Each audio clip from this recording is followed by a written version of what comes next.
Hello guys, welcome you all our YouTube channel supreme 60 institute. Guys आज हम लोग कोई क्लास नहीं लेने वाले, कोई लेक्चर नहीं लेने वाले। आज हम लोग आपके कुछ होमवर्क से रिलेटेड कुछ बातें डिस्कस करेंगे। फाइन, एज यू नो कि केमिस्ट्री को यार इनिशियली अभी तक जो हम लोग पढ़ते आए हैं, आप सब पढ़ते आए हैं, वो इनिशियली 3 तरीके से डिवाइड किया गया है: फिजिकल केमिस्ट्री, इनऑर्गेनिक केमिस्ट्री और ऑर्गेनिक केमिस्ट्री। गाइज मैं विकास सर आपको ऑर्गेनिक केमिस्ट्री पढ़ाऊंगा, जैसा कि आप सब पढ़ भी रहे हो। ऑर्गेनिक केमिस्ट्री में अब मैं थोड़ी सी बातें आपको बताता हूं कि किस पैटर्न में हम लोग पढ़ते हैं ऑर्गेनिक केमिस्ट्री। अभी तक जो अभी आपकी एकेडमिक चलती थी या स्कूल में आपने पढ़ा होगा, तो वो एक सेक्शन से नहीं पढ़ाते क्या ऑर्गेनिक, क्या फिजिकल, क्या इनऑर्गेनिक। वो एक चैप्टर के हिसाब से, एक पैटर्न के हिसाब से वहाँ पे आपको डिस्कस किया जाता है, आपको पढ़ाया जाता है। अब मैं ऑर्गेनिक के पॉइंट ऑफ व्यू से आपके से बात करूंगा। जैसे कि आपने 11th में आप पढ़ा होगा, ऑर्गेनिक से रिलेटेड IUPAC पढ़ा होगा, आइसोमेरिज्म पढ़ा होगा, और उसी आइसोमेरिज्म में ही आपने रिएक्शन मैकेनिज्म पढ़ा होगा। फाइन, और उसी रिएक्शन मैकेनिज्म को पढ़ते पढ़ते सारी जो भी रिएक्शन है वही NCERT में ही आपको एक साथ बता दिया जाता है, ठीक है। और बाद में आप क्या पढ़ते हो, हाइड्रोकार्बन चैप्टर पढ़ते हो। लेकिन गाइज ये जो पैटर्न आपके पढ़ने का था, हमारे पढ़ने का था, एकेडमिक टाइम का था, वो हम लोग NCERT या बुक के रेफरेंस से पढ़ते थे। फाइन, लेकिन जब हम कम्पिटिटिव एग्जाम में एंटर करते हैं, कम्पिटिटिव एग्जाम के पॉइंट ऑफ व्यू से स्टडी करते हैं, पढ़ना शुरू करते हैं, तो थोड़ा सा क्लासिफिकेशन अलग अलग हो जाता है। ओके, क्लासिफिकेशन क्या अलग अलग हो जाता है। अब जैसे मैं ऑर्गेनिक के रेफरेंस में क्लासिफिकेशन से रिलेटेड कुछ आपसे बातें करूं, तो यहाँ पे क्लासिफिकेशन ऑर्गेनिक का अलग हो जाता है कि जैसे कि अब यहाँ पे हमें IUPAC एक अलग चैप्टर में पढ़ना होगा, जैसे कि आपने एकेडमिक में नहीं पढ़ा होगा अलग चैप्टर से, ठीक है। वहाँ एक ही साथ पढ़ लिया होगा आइसोमेरिज्म IUPAC को। तो हम लोग एकेडमिक में IUPAC एक अलग पढ़ते हैं, जो अच्छे लेवल में पढ़ते हैं, जो कि हमें कॉम्पिटिटिव एग्जाम में या फिर बाकी चैप्टर में बहुत हेल्प करता है, ठीक है। उसी के साथ गाइस हम लोग आइसोमेरिज्म पढ़ते हैं। आइसोमेरिज्म को भी यहाँ एक अलग चैप्टर में पढ़ते हैं और एक डेप्थ एनालिसिस करते हैं, जो कि एग्जाम में अच्छे खासे लेवल का एग्जाम में पूछा जाता है। और अगर मैं खास कर बात करूं आपके IIT और एडवांस की बात करूं, तो आपको NCERT से पढ़ के भैया एडवांस लेवल की जानकारी आपके पास नहीं हो पाती। मैं क्लियरली आपको बता रहा हूं, अगर आपको एडवांस लेवल की जानकारी चाहिए, स्टडी चाहिए, उसी लेवल की प्रिपरेशन चाहिए, तो आपको थोड़ा सा इन डेप्थ पढ़ना पड़ेगा। इन डेप्थ पढ़ना पड़ेगा। तो जो 3-4 रिएक्शंस आपने या 3-4 आइसोमेरिज्म हम लोगों ने NCERT की लाइन में पढ़ के खत्म कर दिया है, उतना नहीं होता है। बहुत लंबा पढ़ना पड़ता है, बहुत डेप्थ पढ़ना पड़ता है। तो मैं कॉम्पिटिटिव एग्जाम के पॉइंट ऑफ व्यू से क्लासिफिकेशन जो आपको बता रहा हूं, सबसे पहले हम लोग डेप्थ में क्या पढ़ते हैं, IUPAC नॉमेनक्लेचर पढ़ते हैं। उसके बाद क्या पढ़ते हैं, आइसोमेरिज्म पढ़ते हैं। गाइज ये 2 पार्ट पढ़ने के बाद हमारे फंडामेंटल्स जो है ऑर्गेनिक के रेफरेंस में थोड़े से हमारे कमांड में आ जाते हैं, ठीक है। उसके बाद गाइज हम लोग जनरल ऑर्गेनिक केमिस्ट्री शुरू करते हैं। जी हाँ, जनरल ऑर्गेनिक केमिस्ट्री, जिसे इन शॉर्ट GOC पढ़ते हैं, इन शॉर्ट GOC पढ़ते हैं। तो मैंने गाइज, हमारे इंस्टीट्यूट ने GOC को 2 तरीके से क्लासिफाई किया। मैंने एक्चुअली 2 तरीके से क्लासिफाई किया, जिसमें GOC फर्स्ट और GOC सेकंड पढ़ते हैं। GOC फर्स्ट में जितने इलेक्ट्रॉनिक इफेक्ट होते हैं गाइज, ये सब डिस्कस करते हैं। उसकी acid basis strength compare discuss करते हैं, अटैकिंग रिएजेंट डिस्कस करते हैं, क्या एक्ट्रोफाइल होता है, क्या न्यूक्लियोफाइल होता है, क्या न्यूक्लियोफिलिसिटी होती है।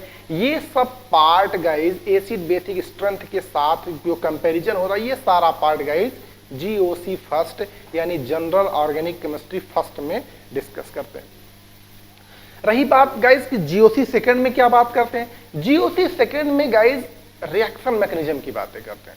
रिएक्शन मैकेनिज्म किसी पर्टिकुलर रिएक्शन का नाम नहीं है। रिएक्शन मैकेनिज्म क्या होता है, जैसे जितने भी ऑर्गेनिक रिएक्शंस हम लोग पढ़ेंगे या पढ़ने वाले हैं, उन सब में कोई ना कोई मैकेनिज्म होती है, कोई ना कोई क्रिया विधि होती है, जिसके थ्रू हम वो रिएक्शन को कंप्लीट करते हैं, फाइनल करते हैं उसके रिएक्शन प्रोडक्ट के साथ। तो गाइज वही जो रिएक्शन है, उसी को हम लोग GOC सेकंड में डिस्कस करते हैं, जिसे हम GOC सेकंड या रिएक्शन मैकेनिज्म के नाम से जानते हैं। रिएक्शन मैकेनिज्म में गाइज हम लोग प्रयास करते हैं जितने केमिकल रिएक्शन अपन लोगों को पढ़ना हो वो सारे कवर कर लेते हैं। मैं कुछ नाम आपको बताता हूं। जैसे शुरुआत हम लोग करते हैं इलेक्ट्रोफिलिक एडिशन रिएक्शन से। इलेक्ट्रोफिलिक एडिशन रिएक्शन की उसमें रिएक्शन पढ़ते हैं, सारे मैकेनिज्म पढ़ते हैं, फ्री रेडिकल एडिशन पढ़ते हैं गाइज। उसके बाद हम उसी में 1,4 एडिशन पढ़ते हैं। फिर उसके बाद हम लोग गाइज न्यूक्लियोफिलिक एडिशन पे आते हैं, न्यूक्लियोफिलिक एडिशन पढ़ते हैं। फिर सब्स्टिट्यूशन पे आते हैं, फ्री रेडिकल सब्स्टिट्यूशन पढ़ते हैं, इलेक्ट्रोफिलिक सब्स्टिट्यूशन पढ़ते हैं, न्यूक्लियोफिलिक सब्स्टिट्यूशन पढ़ते हैं, फिर एलिमिनेशन रिएक्शन पढ़ते हैं, रीअरेंजमेंट रिएक्शन पढ़ते हैं।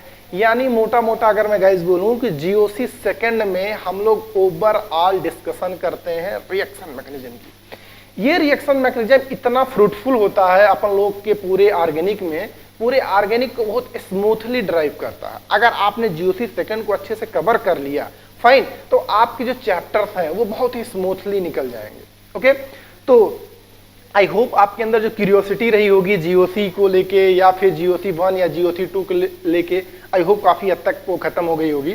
तो ओके, आज बात करते हैं आज के क्लास, एक्चुअली आज के होमवर्क के रिलेटेड। गाइज आपने जीओसी सेकंड के रेफरेंस में, जीओसी सेकंड यानी अब आप क्या सोचेंगे, रिएक्शन मैकेनिज्म के सीक्वेंस में आप क्या पढ़ रहे होंगे, SN1 SN2 रिएक्शन पढ़ रहे होंगे। Guys SN1 SN2 reaction actually nucleophilic substitution reaction को कहते हैं। क्या?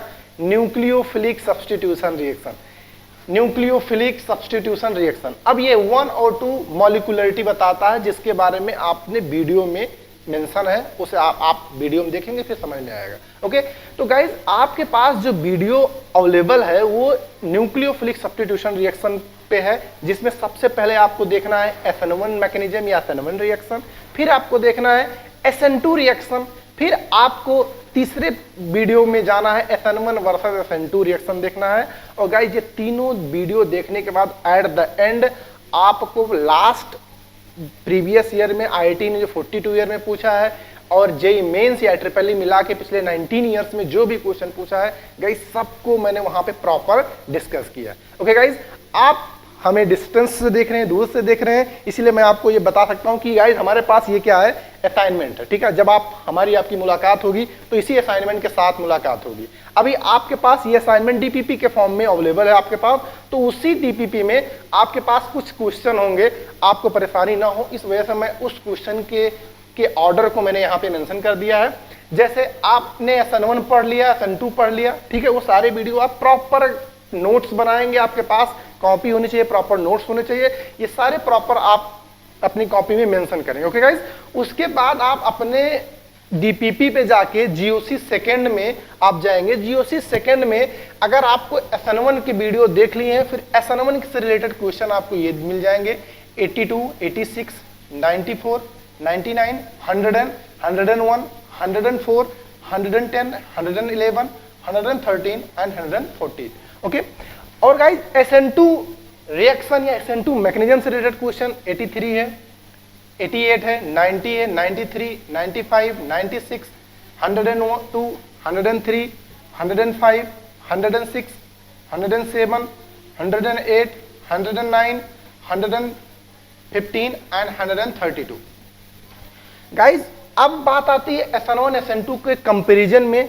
तो SN1 SN2 दिया नहीं होगा, अपने आप समझना होगा। यानी SN1 SN2 का रिएक्शन जब SN1 वर्सेस SN2 आप पढ़ चुके होंगे तो आपको 84 अटेम्प्ट करना है, 85 अटेम्प्ट करना है, 87, 89, 91, 92, 97 और 98।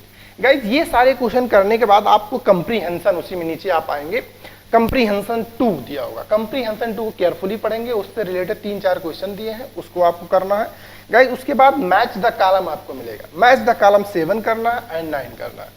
फाइन, अब ये सब कर चुके होंगे, उसके बाद आपके पास एक अच्छी लेवल की कमांड आ चुकी होगी और लास्ट में at the end guys, at the end आपको जेईई मेंस प्रीवियस ईयर के और एडवांस के आए हुए क्वेश्चन दिए गए होंगे। उसमें बहुत सारे क्वेश्चन दिए गए होंगे, जैसे मैंने बताया सारे रिएक्शन मैकेनिज्म के, लेकिन आपको किसके करने हैं, SN1 SN2 के। तो जो क्वेश्चन नंबर 14 है, 15 है, 16 है, 17 है, 20, 22 एंड 25, ये गाइस इसे प्रॉपर आप नोट कर लीजिए। उसके बाद इसी सीक्वेंस में, इसी ऑर्डर में आप ट्राई करेंगे। मेक श्योर गाइस कि सबसे पहले आप वीडियो देखें, वीडियो से हर रिएक्शन के रिलेटेड आपके पास नोट्स हो जाए। उसके बाद ये सारे सीक्वेंस में जो क्वेश्चन दिए गए हैं इसे आप ट्राई कीजिए। फाइन, उसके बाद जो भी प्रीवियस ईयर के क्वेश्चन मैंने बोला इसे पहले अपने आप ट्राई कीजिए, फिर आपके पास वीडियो अवेलेबल है जिसमें मैंने सारे क्वेश्चन कराए हैं। यहाँ पे आपको क्वेश्चन कम मिलेंगे लेकिन वहाँ पे बहुत सारे क्वेश्चन मिल जाएंगे।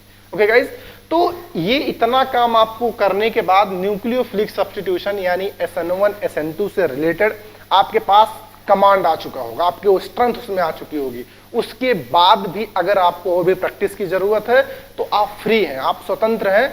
आप भारतवर्ष की कोई भी बुक जो आपके कंपेटिटिव एग्जाम जिस पे लिखा हो IIT JEE एडवांस या मेंस, उससे कोई भी क्वेश्चन आप दुनिया का कर सकते हो।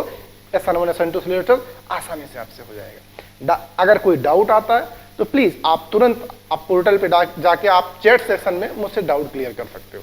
ओके गाइज, आई होप कि आज का जो सेशन रहा हुआ आपके होमवर्क से रिलेटेड आपके अंदर की जो क्यूरियोसिटी रही होगी वो काफी हद तक खत्म हो गई होगी। Take care and thanks for watching.